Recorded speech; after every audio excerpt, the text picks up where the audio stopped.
We're desperately seeking Nick. We haven't seen him for a whole year. We can't do Absinthe without him. Come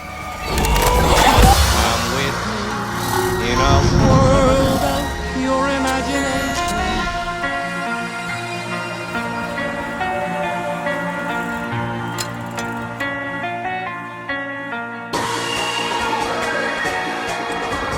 We're on a mission to find Swiss Nick. He's been missing since March. Absinthe is going to open and we can't do it without him. My life depends on it. Nick!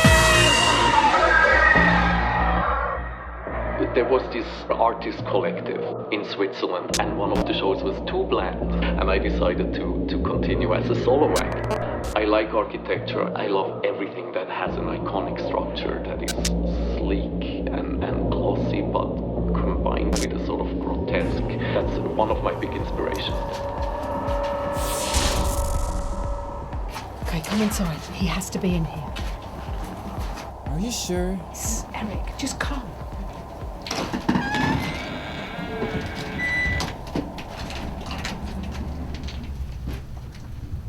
Nick! Nick! Vad bist du? Vad bist du?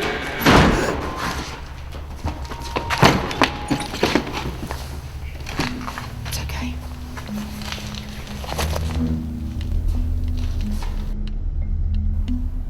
Nick, Spiegelworld needs you. Absinthe needs you. We need you. It's just that I feel I get inspired by many things. They sometimes seem very random, but for some reason in my head they overlap and they sort of feed into each other. So when I do a painting, this may inspire me for an act to do on stage. Act then inspires me to do an animation or to write a story about it. If one thing flows into the next, I sort of know that I'm on a good track, and that is actually something that I love doing. And it usually turns out well.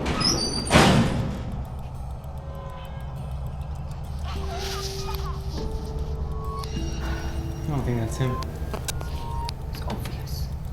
Sitting in front of the empty canvas and it's all white and you don't know where to start. Or creating an act. It's daunting, it's terrifying. Where do you start? What if you mess it up? But you continue with it and you start to work with it. And then the strangest thing happens. There's this element of surprise, an element of randomness and happy accident. And suddenly it was meant to be that way. So we never really know where it goes. He's not here. Shit.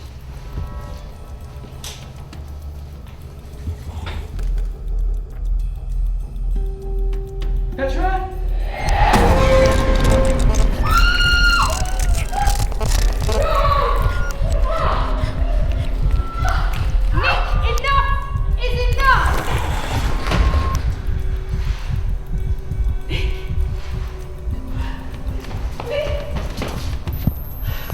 He's dead.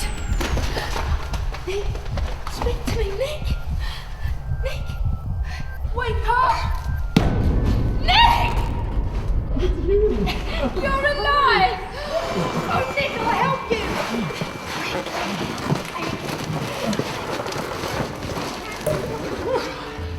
Good morning. How long have I been out? About a year. I feel great. You look great. Thank you. You too. He's alive. I'm really glad we found you. I'm glad you found me. I was getting desperate. We couldn't start the show without you, Nick. You know that.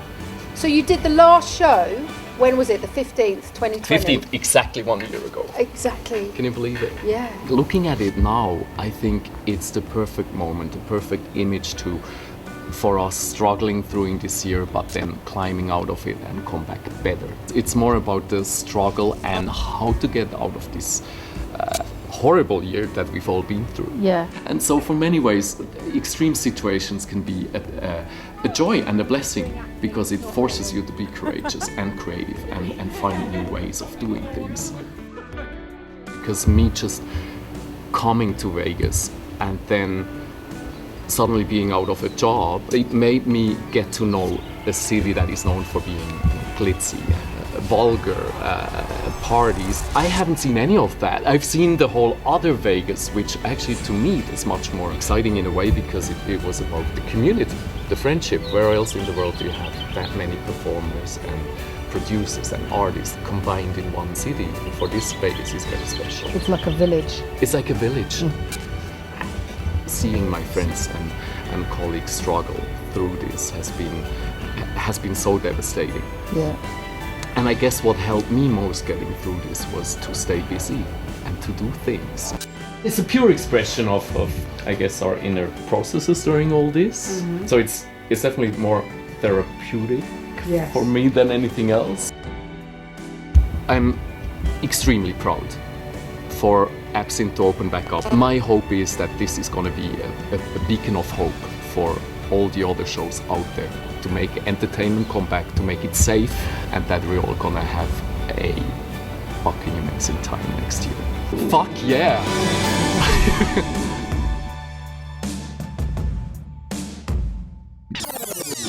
25 feet is a long way The away. guidance is clear that the performance has to happen 25 feet from. That's got to be 25 feet.